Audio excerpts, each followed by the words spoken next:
새벽 5시 노원구의 낡은 아파트에서 윤말순 아이고, 할머니는 허리야.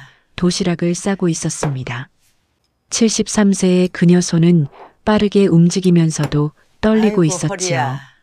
허리는 아침마다 비명을 지르듯 아팠지만 손녀 소희가 학교 가기 전에 밥을 먹어야 했기에 멈출 수가 없었습니다. 30년 동안 남의 집 가사도우미로 일하며 아들 한도윤을 혼자 키워냈어요. 남편은 아들이 3살 때 교통사고로 세상을 떠났고 그 후로 말순의 인생은 오직 하나 아들을 위한 시간이었습니다. 새벽 5시에 일어나 밤 10시에 잠드는 삶을 반복하며 그녀는 아들의 학비를 벌고 대학을 보내고 결혼까지 시켰지요. 은퇴 후엔 이제 좀 쉬나 했지만 아들과 며느리가 합가를 제안하면서 그녀의 일상은 다시 시작됐습니다. 아니, 더 정확히 말하면 새로운 종류의 노동이 시작된 거였어요.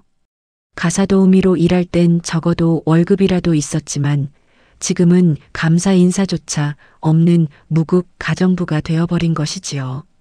며느리 장미래는 정돈된 말투와 냉정한 표정으로 말순에게 지시했습니다.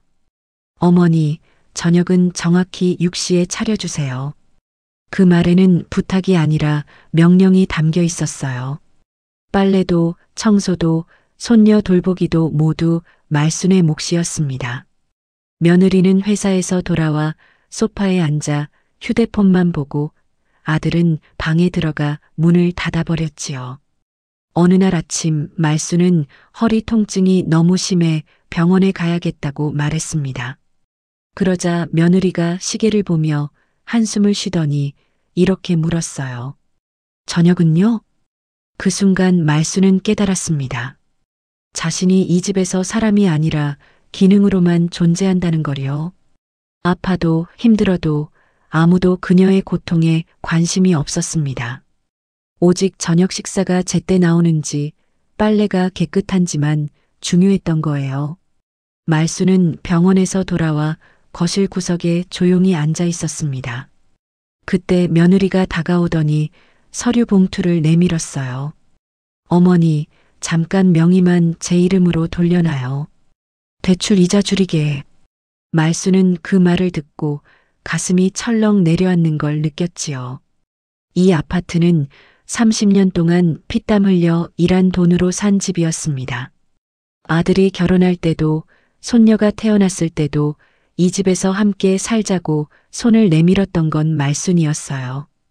그런데 이제 와서 명의를 바꾸자니 그건 단순한 대출 문제가 아니라 자신을 이 집에서 지워버리겠다는 신호처럼 느껴졌습니다.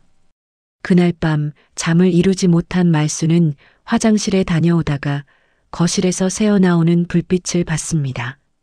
아들과 며느리가 소파에 앉아 조용히 대화하고 있었지요. 말순은 복도 어둠 속에 몸을 숨기고 그들의 목소리에 귀를 기울였어요. 어머니 없으면 우리도 좀 자유롭지 않겠어? 요양원 알아봐. 며느리의 목소리는 차갑고 확신에 차 있었습니다. 그리고 아들은 아무 말도 하지 않았어요. 침묵이 동의가 되는 순간이었지요. 말순의 심장은 얼어붙었고 다리는 떨렸습니다. 평생을 바쳐 키운 아들이 자신을 집에서 내보내려 하고 있었던 겁니다. 다음 날 말순은 이웃 김경자의 집을 찾아갔습니다. 경자는 오래전부터 말순의 상황을 걱정하던 친구였어요.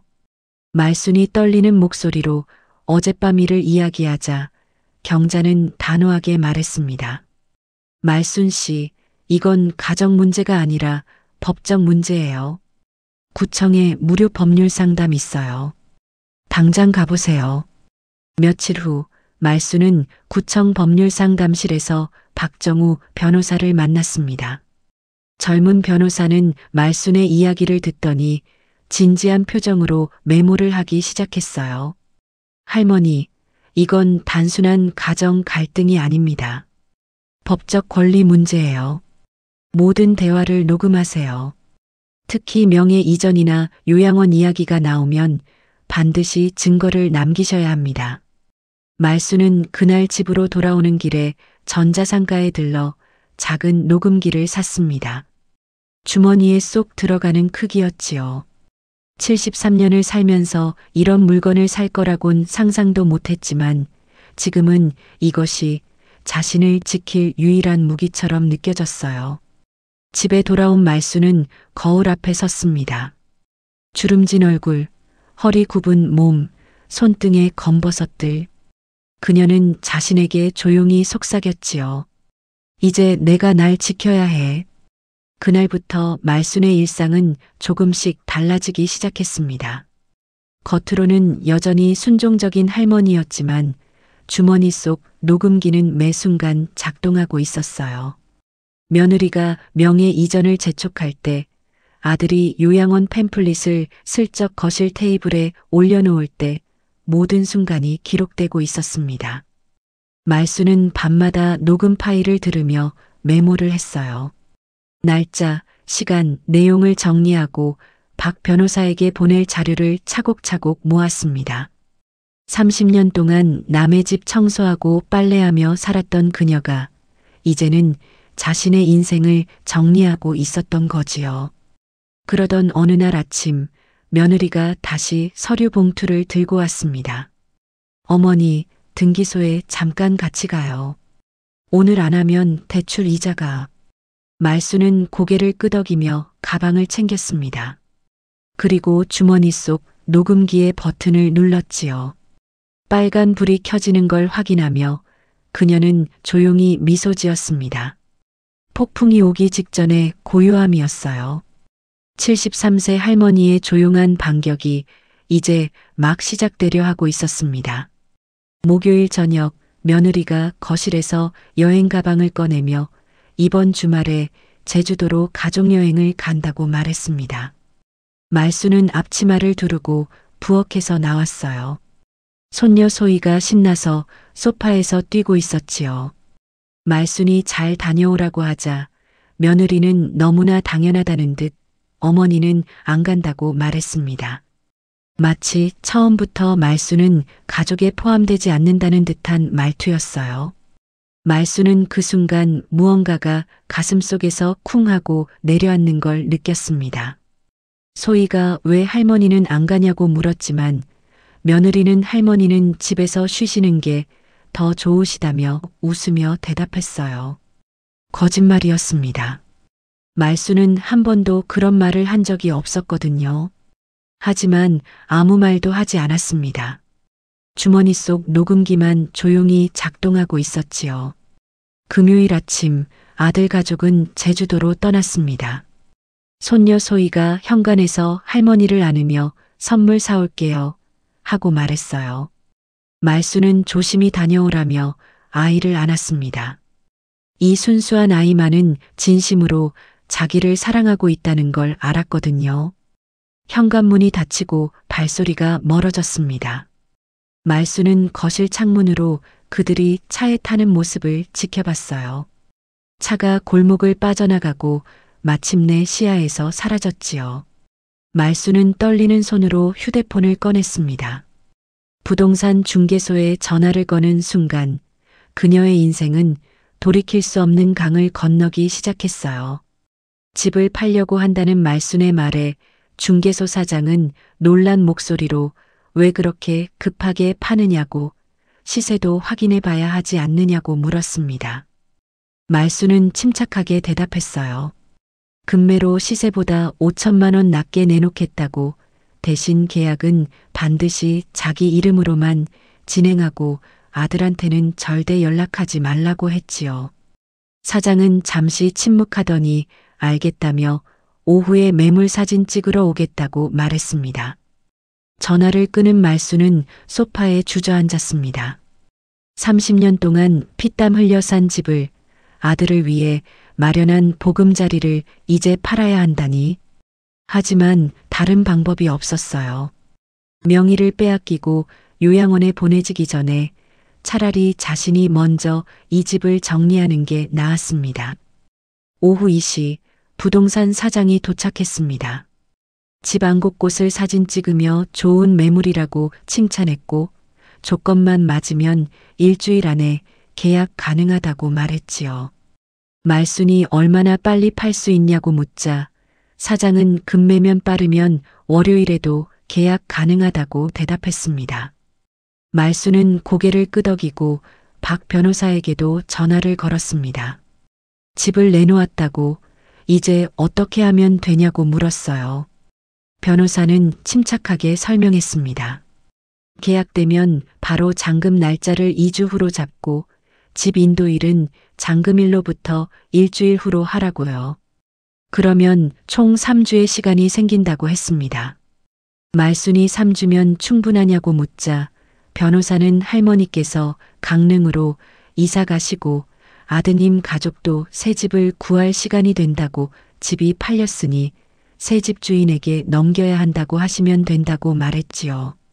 전화를 끊은 말순은 창밖을 바라봤습니다. 햇살이 따스했지만 그녀의 마음은 복잡했어요. 하지만 이것이 유일한 길이었습니다. 집을 지키려다 명의를 빼앗기고 요양원에 갇히느니 차라리 집을 팔아 모두가 새 출발을 하는 게 나았어요. 토요일 오후 부동산 사장에게서 전화가 왔습니다. 매수자가 나왔다고 현금 거래를 원하는 분이라 월요일 오전에 계약 가능하다는 내용이었어요. 말수는 좋다고 대답했습니다. 사장은 월요일 10시에 사무실로 오시면 계약하고 2주 후에 잔금 그리고 그로부터 일주일 후에 집을 비우면 된다고 말했지요. 말수는 달력을 펼쳐봤어요. 오늘이 토요일이니 월요일에 계약하면 2주 후 잔금 그리고 일주일 후 이사. 총 3주 후에는 이 집이 완전히 새 주인 손에 넘어가는 거였습니다. 아들 가족은 일요일 저녁에 돌아올 예정이었어요. 그럼 월요일 계약 소식을 듣고 앞으로 3주 안에 새 집을 구해야 하는 거지요. 급작스럽긴 하지만 불가능한 일은 아니었습니다. 말수는 강릉 부동산에도 전화를 걸었어요. 며칠 전 인터넷으로 찾아둔 주문진 바닷가 근처 빌라를 확인했습니다. 전세 5천만 원짜리 그 빌라가 아직 있는지 물었고 다음 주 화요일에 계약하고 싶다고 말했어요. 상대방은 좋다며 월요일에 한번 보러 오라고 했습니다. 모든 퍼즐이 맞춰지고 있었습니다. 말수는 조용히 짐을 싸기 시작했어요. 많이 가져갈 필요는 없었습니다. 중요한 건 통장, 도장, 신분증, 그리고 녹음기였지요. 일요일 저녁 7시 현관문이 열렸습니다. 소희가 뛰어들어와 말순을 안으며 도라르방 인형을 샀다고 자랑했어요. 말순은 고맙다며 아이를 안았습니다. 가슴이 먹먹했지요. 며느리는 피곤한 표정으로 가방을 내려놓았고 아들은 무심하게 방으로 들어갔습니다. 그날 밤 말수는 잠을 이룰 수 없었습니다. 내일이면 모든 게 바뀌는 거예요. 계약을 하고 아들 가족에게 진실을 말하고 새로운 삶을 향해 나아가는 겁니다. 창밖으로 달빛이 쏟아져 들어왔습니다. 말수는 달을 올려다보며 조용히 속삭였어요. 월요일 아침 10시 말수는 부동산 사무실에 앉아 있었습니다. 맞은편에는 40대 부부가 앉아 있었어요. 매수자였지요. 부인이 환하게 웃으며 좋은 집이라고 아이들 학교도 가깝다고 말했습니다. 말수는 고개를 끄덕이며 미소 지었어요. 이 부부에게는 새로운 시작이 될 집이겠지요. 계약서에 도장을 찍는 순간 말순의 손이 떨렸습니다. 30년의 무게가 그 작은 도장에 실려 있었어요. 하지만 주저하지 않았습니다. 꾹 눌러 찍었지요. 부동산 사장이 설명했습니다. 잔금은 2주 후인 11월 18일에 치르고 집 인도는 그로부터 일주일 후인 11월 25일이라고요. 매수자 부부는 고개를 끄덕이며 11월 25일까지는 비워주셔야 한다고 가족분들도 함께 사시냐고 물었습니다. 말수는 잠시 망설이다 대답했어요. 네, 아들 가족이 함께 살고 있고 모두 이사 갈 거라고요. 계약을 마치고 사무실을 나오며 말수는 깊게 숨을 들이마셨습니다. 돌이킬 수 없는 강을 건너어요. 이제 남은 건 아들에게 진실을 말하는 것뿐이었습니다. 집으로 돌아오니 오후 1시였어요. 며느리는 회사에 나갔고 아들은 재택 근무 중이었으며 소희는 학교에 가고 없었지요. 말수는 부엌에서 점심을 준비했습니다.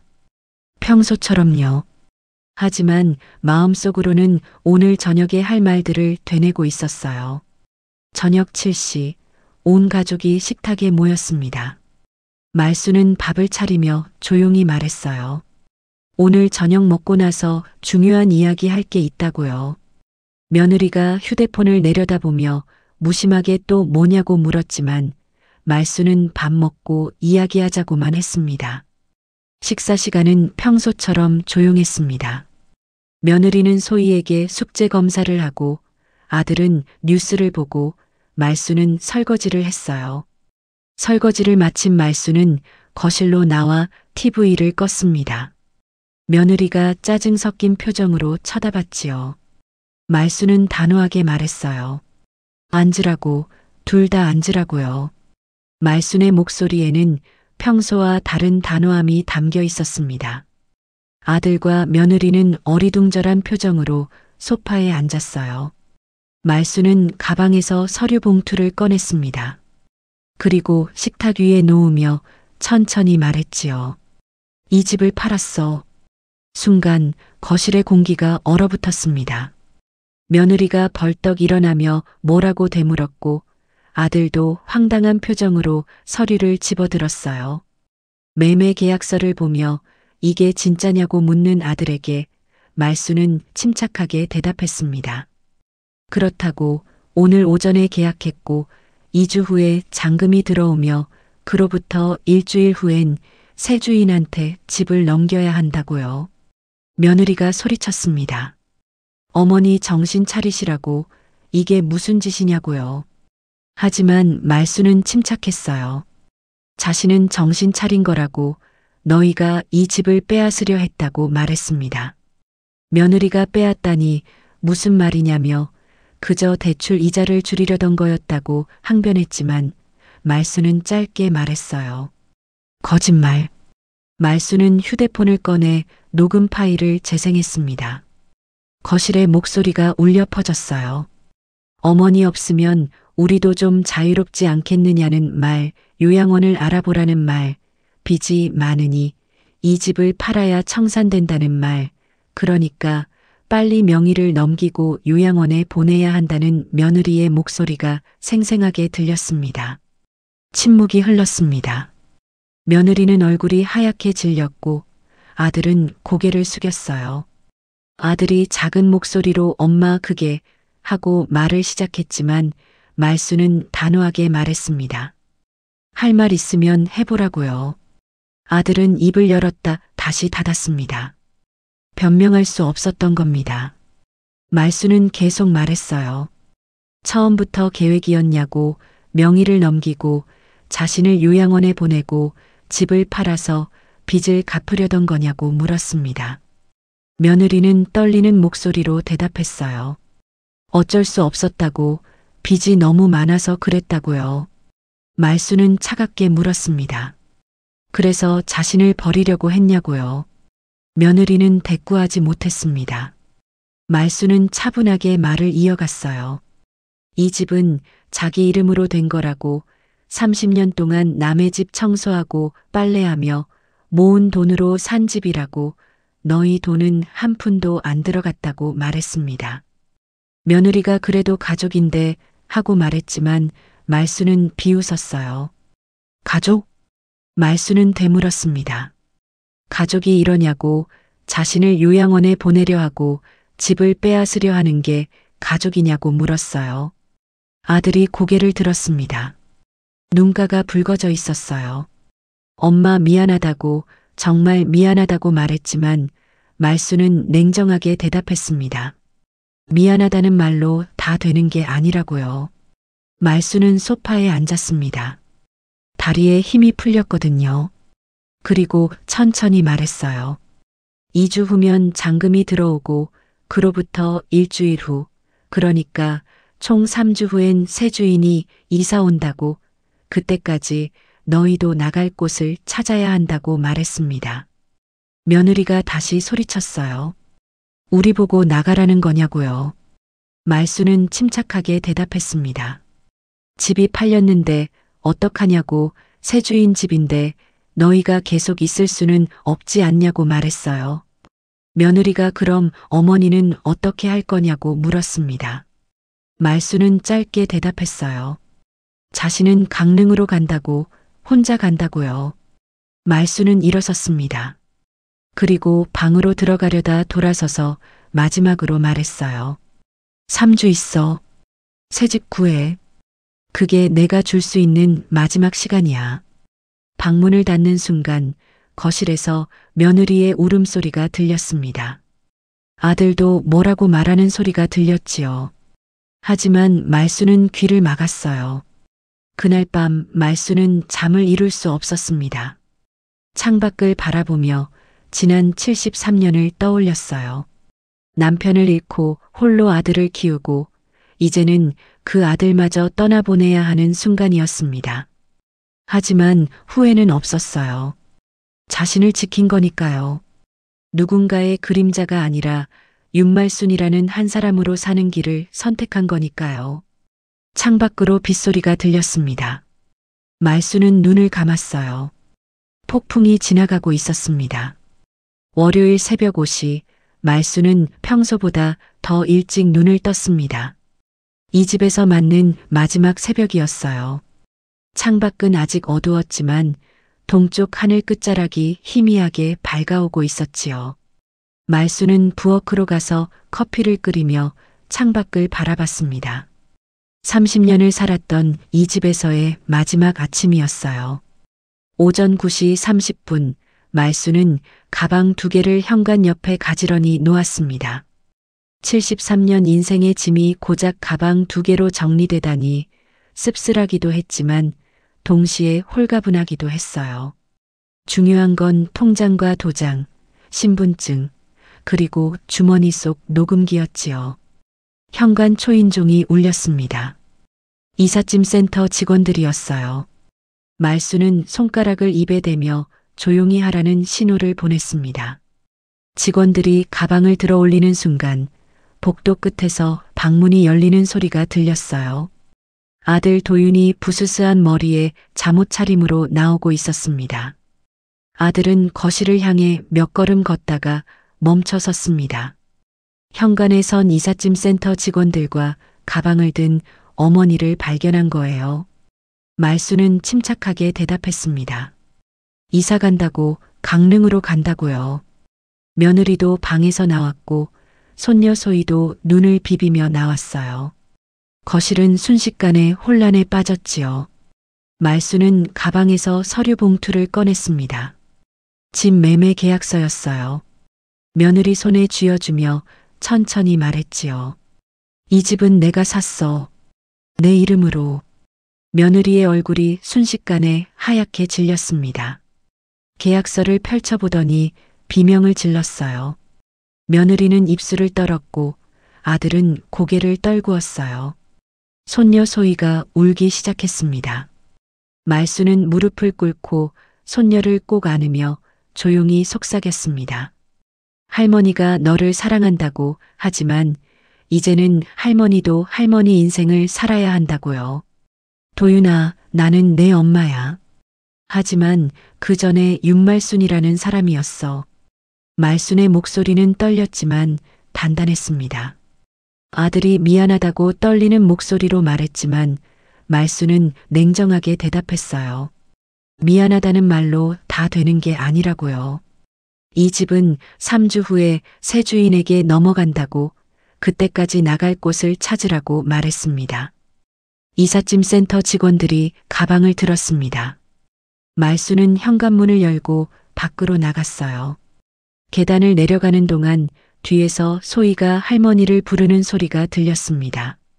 말순의 가슴이 찢어지는 것 같았지만 멈추지 않았어요. 사랑한다는 이유로 자신을 지우며 살 수는 없었습니다. 트럭에 올라타며 운전기사가 조심스럽게 물었습니다. 괜찮으시냐고요? 말수는 고개를 끄덕이며 대답했어요. 괜찮다고, 이제 괜찮을 거라고요. 트럭이 출발했습니다. 30년을 살았던 아파트가 점점 멀어져 갔어요. 창문 너머로 소희가 손을 흔드는 게 보였습니다. 말순도 손을 들어 천천히 흔들었어요. 눈물이 볼을 타고 흘러내렸지만 그 눈물은 슬픔만이 아니었습니다. 해방의 눈물이기도 했거든요. 강릉으로 가는 길, 해가 점점 높이 떠올랐습니다. 말수는 가방 속에서 도라르방 인형을 꺼내 꼭 안았어요. 언젠가 손녀가 이해할 날이 올 거라고, 할머니가 왜 떠나야 했는지를 알게 될 거라고 믿었습니다. 2시간쯤 지나자 창밖으로 바다가 보이기 시작했습니다. 푸른 바다, 하얀 파도, 수평선 너머로 펼쳐진 하늘. 말수는 숨이 멎을 것 같았어요. 평생 서울에서만 살았던 그녀에게 이 풍경은 꿈 같았거든요. 운전기사가 작은 빌라 앞에 차를 세웠습니다. 말수는 트럭에서 내려 깊게 숨을 들이마셨어요. 짠 바다 냄새가 코끝을 스쳤습니다. 파도 소리가 귓가에 들렸어요. 말수는 열쇠를 돌려 문을 열었습니다. 햇빛이 쏟아져 들어왔습니다. 텅 빈 집이었지만 그 빈 공간은 가능성으로 가득했어요. 말수는 한가운데 서서 두 팔을 벌리고 눈을 감았습니다. 창문으로 바람이 불어왔어요. 차가운 바람이었지만 그 바람 속에서 자유를 느꼈습니다. 73년 만에 처음으로 진짜 자기 자신으로 숨쉬는 순간이었어요. 강릉에서의 첫날 밤 말수는 빈집 한가운데 앉아 있었습니다. 가구도 없고 커튼도 없는 공간이었지만 이상하게도 마음이 편안했어요. 달빛이 바다를 은빛으로 물들이고 있었습니다. 30년 동안 누군가의 시선을 의식하며 살았던 삶에서 벗어났다는 해방감이 온몸을 감쌌어요. 다음 날 아침 말수는 주문진 재래시장으로 향했습니다. 낡은 장바구니를 들고 천천히 걸으며 하나씩 둘러봤어요. 생선가게 아주머니가 환하게 웃으며 말을 걸었습니다. 처음 보는 얼굴인데 어디서 왔냐고, 혼자 사냐고 물었어요. 말수는 잠시 망설이다 고개를 끄덕였습니다. 혼자라는 말이 외롭게 들릴 수도 있었지만 지금의 말순에게 그 단어는 자유를 의미했거든요. 일주일 후 말순의 집에는 하나둘씩 가구가 들어왔습니다. 중고 가구점에서 산 작은 식탁과 의자, 침대, 옷장이었어요. 화려하지 않았지만 모든 게 자신이 직접 고르고 선택한 것들이었습니다. 식탁은 창문 쪽에 놓았어요. 밥을 먹으면서 바다를 보고 싶었거든요. 어느 날 오후 말수는 시장에서 배추를 사왔습니다. 김치를 담그기 위해서였어요. 베란다에서 배추를 절이며 파도 소리를 들었습니다. 말수는 손을 멈추고 바다를 바라봤어요. 73년 인생에서 이렇게 평온한 순간이 또 있었을까 싶었습니다. 김치가 익어가던 어느 저녁 옆집 할머니가 생선조림을 들고 찾아왔습니다. 혼자 사는 것 같아서 반찬을 나눠 먹자며 내밀었지요. 말수는 감사하다며 받았고 대신 자기가 담근 김치를 조금 덜어줬어요. 할머니는 김치 한 점을 먹어보더니 맛있다며 이거 팔아보면 어떻겠냐고 말했습니다. 한 달이 지났습니다. 말순의 김치 소문이 시장에 조금씩 퍼졌어요. 생선가게 아주머니가 김치 좀 팔아달라고 부탁했고 말순은 일주일에 2~3번 소량만 담가서 시장에 내놨습니다. 사람들은 바다 근처에서 담가서 그런지 맛이 다르다며 칭찬했어요. 누군가는 바다소리 김치라고 이름을 붙였습니다. 2달째 되던 어느 날 손녀 소희에게서 전화가 왔습니다. 울먹이는 목소리로 보고 싶다고 말했어요. 말순의 가슴이 미어졌습니다. 하지만 침착하게 대답했어요. 할머니도 보고 싶다고, 하지만 지금은 할머니가 혼자 있어야 할 시간이라고요. 소희야, 사과는 말이 아니라 행동이야. 말수는 부드럽게 말했습니다. 엄마 아빠한테 잘 지내라고 전해달라고, 할머니는 여기서 행복하게 살고 있다고 말해달라고 했어요. 석 달째 말순의 일상은 조용히 자리를 잡았습니다. 아침마다 바닷가를 산책하고 시장에서 장을 보고 김치를 담갔어요. 평범하지만 평화로운 나날들이었지요. 누구에게도 구속받지 않고 누구의 눈치도 보지 않는 삶이었습니다. 어느 토요일 오후 아들이 혼자 찾아왔습니다. 머리를 짧게 깎았고 눈빛이 달라 보였어요. 말수는 아무 말 없이 문을 열어줬습니다. 아들은 조심스럽게 들어와 고개를 숙이며 말했어요. 이제야 엄마 마음을 안다고, 지난 몇 달 동안 많이 생각했다고, 자기가 얼마나 큰 잘못을 저질렀는지 깨달았다고요. 말수는 차를 끓여 건네며 천천히 말했습니다. 사과를 받아들이려면 시간이 필요하다고, 급하게 관계를 회복할 수 없다고요. 아들은 알겠다며 고개를 숙이고 떠났습니다. 말수는 창가에 앉아 생각했어요. 관계는 천천히 신중하게 회복해야 했습니다. 크리스마스 이브, 손녀 소희에게서 편지가 왔습니다. 어설픈 글씨로 빼곡하게 쓴 편지였어요. 마지막 줄에는 이렇게 쓰여 있었습니다. 할머니, 나 커서 할머니처럼 용감한 사람이 될래요. 말수는 편지를 읽으며 눈물을 흘렸습니다. 기쁨의 눈물이었어요. 손녀가 자기를 이해해주고 있다는 게, 자기 선택을 존중해주고 있다는 게 감사했습니다. 반년이 지났습니다. 말순의 작은 반찬 가게가 시장 한켠에 생겼어요. 좌판 하나 크기의 작은 공간이었지만 말순에게는 세상이었습니다. 김치, 나물, 조림, 장아찌를 정갈하게 담아 팔았어요. 손님들은 맛있다고, 정성이 느껴진다고 칭찬했습니다. 어느 일요일 아침 아들 가족 전부가 찾아왔습니다. 소희가 가장 먼저 말순에게 달려왔어요. 할머니 하고 부르며 품에 안겼습니다. 며느리가 앞으로 나서서 고개를 깊이 숙이며 말했어요. 미안하다고, 정말 잘못했다고, 용서를 구하러 왔다고요. 말수는 그들을 바라봤습니다. 며느리의 눈에서 진심이 보였어요. 말수는 그들을 집 안으로 들였습니다. 작은 식탁에 둘러앉아 차를 마셨어요. 아들이 말했습니다. 지난 몇 달 동안 많이 변했다고, 상담도 받고 새 직장도 구했다고, 빚도 조금씩 갚아가고 있다고요. 소희가 말순의 손을 잡으며 물었습니다. 할머니, 우리 다시 가족이 될 수 있어요? 말순은 손녀의 머리를 쓰다듬으며 대답했어요. 우리는 언제나 가족이었다고, 다만 서로를 존중하는 법을 배워야 한다고요. 그날 오후 말순은 그들에게 강릉을 안내했습니다. 시장도 구경시켜주고 바닷가도 걸었어요. 저녁에는 말순이 직접 만든 음식을 함께 먹었습니다. 소희가 말했어요. 할머니 음식이 세상에서 제일 맛있다고요. 그들이 돌아가기 전 말순은 말했습니다. 자주 오라고 하지만 자기는 여기서 계속 살 거라고요. 이곳이 이제 자기 집이라고, 자기 삶이라고요. 아들은 고개를 끄덕이며 알겠다고, 엄마가 행복한 게 제일 중요하다고 말했습니다. 가을이 왔습니다. 말수는 시장 사람들과 함께 김장을 했어요. 웃음소리가 끊이지 않았습니다. 말수는 깨달았어요. 가족이 꼭 피를 나눈 사람들만은 아니라는 것을요. 서로를 존중하고 배려하는 사람들, 함께 웃고 울 수 있는 사람들이 진짜 가족이라는 거리요. 첫눈이 내렸습니다. 말수는 바닷가로 나가 하얀 눈이 푸른 바다 위로 내리는 모습을 바라봤어요. 세상에서 가장 아름다운 풍경이었습니다.